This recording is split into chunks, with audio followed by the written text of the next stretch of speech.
pada saat ini kita ambil dari surat Paulus kepada jemaat di Efesus, yaitu Efesus pasal 1 ayat 3 sampai 4. Efesus 1 ayat 3 sampai 4 yang bunyinya demikian. Terpujilah Allah dan Bapa Tuhan kita Yesus Kristus, yang dalam Kristus telah mengaruniakan kepada kita segala berkat rohani di dalam surga. Sebab di dalam Dia Allah telah memilih kita sebelum dunia dijadikan, supaya kita kudus dan tak bercacat di hadapannya. Demikianlah firman Tuhan. Kota Efesus adalah salah satu kota yang cukup maju pada zaman Rasul Paulus.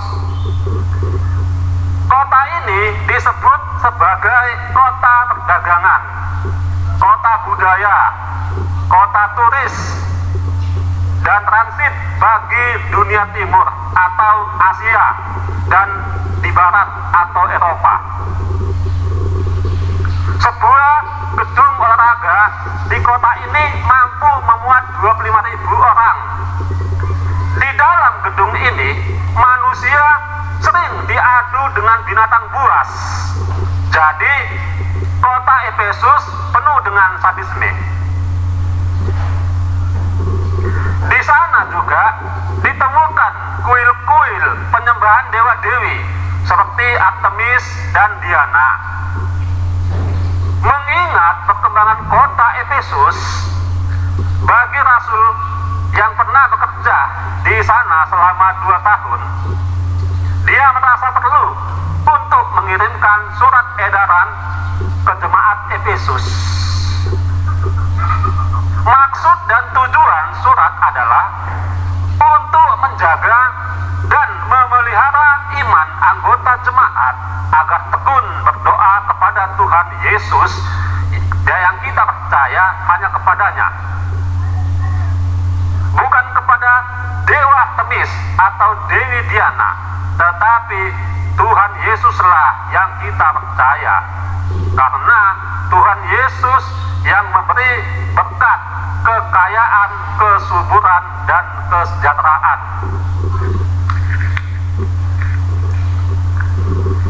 Walaupun Rasul Paulus masih di dalam penjara, dia meluangkan waktunya untuk menulis surat ke jemaat ini, sebagaimana ke jemaat Kolose, Filipi, dan kepada Filemon secara pribadi. Sekilas dalam nats ini, Rasul Paulus menjelaskan tentang Allah, tentang Bapa, dan tentang Yesus Kristus, bahwa Yesus Kristus adalah Allah yang memanggil kita, anak Allah yang memanggil kita sebelum dunia dijadikan. Ayat yang kelima, Allah memberikan sumber berkat rohani. Allah juga yang menentukan kita menjadi anak-anaknya.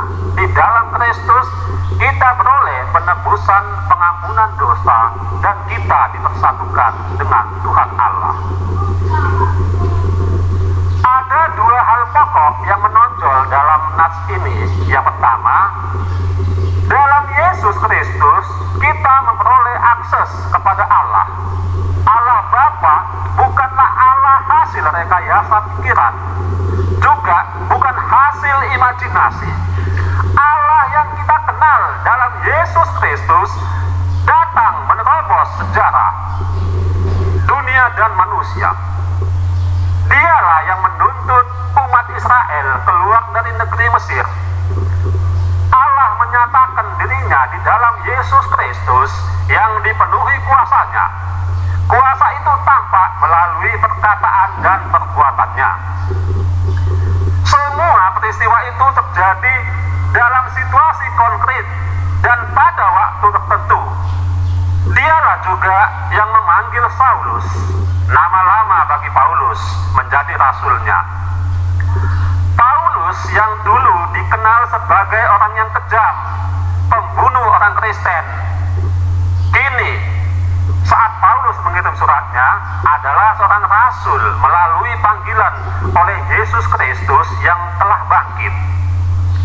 Kini Paulus menyadari bahwa sebagai seorang yang saleh dan taat kepada Allah dan hukum-hukumnya, tidak boleh memiliki rasa dendam terhadap sesama manusia dan benar-benar menghargai hidup dan kehidupan. Melalui Yesus terbuka akses atau jalan masuk kepada Allah. Bisa kita baca dalam Efesus 3 ayat 12. Dan menerima segala berkat rohani, ayat yang ketiga. Berkat rohani tampak dalam berbagai situasi dan bentuk konkret. Kekuatan bagi orang yang lemah, penghiburan bagi orang yang berduka, pengharapan bagi orang yang berputus asa, kesejahteraan lahir dan batin, kemerdekaan, kebebasan, dan lain sebagainya. Kita bebas memohonkan apa saja ke hadapan Allah melalui Yesus Kristus, dan kita menunggu apa yang akan dianugerahkan sesuai dengan kehendak-Nya. Yang kedua, di dalam Kristus kita memperoleh jaminan kebenaran. Yesus berkata, "Aku akan meminta kepada Bapa, dan Ia akan memberikan kepadamu seorang penolong yang lain, supaya Ia menyertai kamu selama-lamanya, yaitu Roh kebenaran." Dalam Yohanes 14 ayat 16-17. Apa yang dikatakan Yesus telah terrealisasi. Roh Kudus datang dan menaungi persekutuan murid-murid. Allah setia akan apa yang dijanjikannya.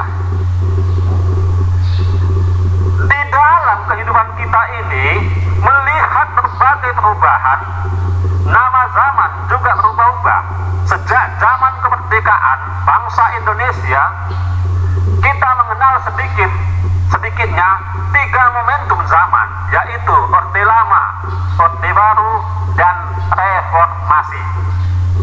Dan tiap momentum zaman kita pasti menemukan sebagai perubahan. Entah apa saja bentuk perubahan, dalam tiap perubahan terhadap kelebihan dan kekurangan, keburukan dan kebaikan. Melihat berbagai perubahan, orang Kristen patut berdoa kepada semua pemimpin, mulai dari bawah hingga yang tertinggi. Kiranya Allah Bapa menganugerahkan hikmat-Nya sehingga mereka mampu memerintah dengan adil dan benar. Walaupun dunia terus mengalami perubahan, namun iman jangan pernah berubah atau bergeser dari Yesus Kristus, karena di dalam Dia kita beroleh kekuatan menghadapi berbagai cobaan dan tantangan. Di dalam Dia kita diberi pengertian untuk mampu memilih jalan yang terbaik, bukan hanya baik, dan juga mengenal mana jalan yang sesat dan benar. Roh Kudus telah datang sesuai dengan janjinya. Roh ini adalah jaminan bagi kita sekarang ini, sebelum Dia menganugerahkan berkat rohani yang tertinggi, yaitu kehidupan kekal di surga. Kita boleh berharap menikmati kehidupan yang lebih baik di masa yang akan datang dalam konteks berbangsa, bernegara, yaitu bebas dari berbagai krisis yang menimpa hidup warga bangsa Indonesia. Perlu disadari, sekalipun kita bebas dari berbagai krisis, boleh jadi kita masih diperhadapkan dengan krisis yang silih berganti. Kehidupan di dunia memang tidak akan pernah mencapai titik optimal kesempurnaan. Kita hanya berharap agar kehidupan di hari mendatang lebih baik dari sekarang. Kehidupan yang terbaik memang lagi di dunia sejak manusia pertama jatuh ke dalam dosa. Kita lahir dan hidup dalam bayangan dosa.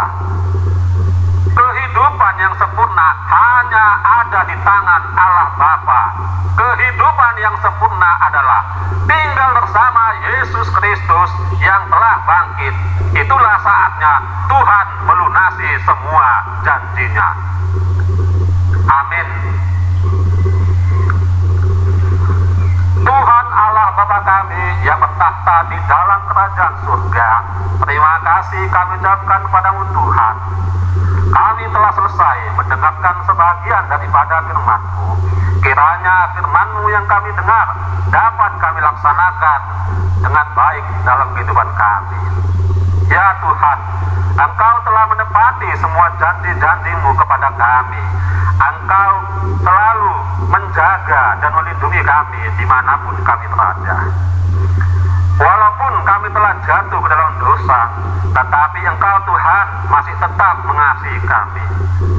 Melalui anak-Mu yang tunggal, Yesus Kristus telah menyelamatkan kami dari segala dosa. Oleh karena itu Tuhan, kami sebagai anak-anak-Mu senantiasa selalu memuji, memuliakan dan mengasihi Engkau. Terpujilah Engkau Tuhan dari hari ini sampai selama-lamanya. Amin.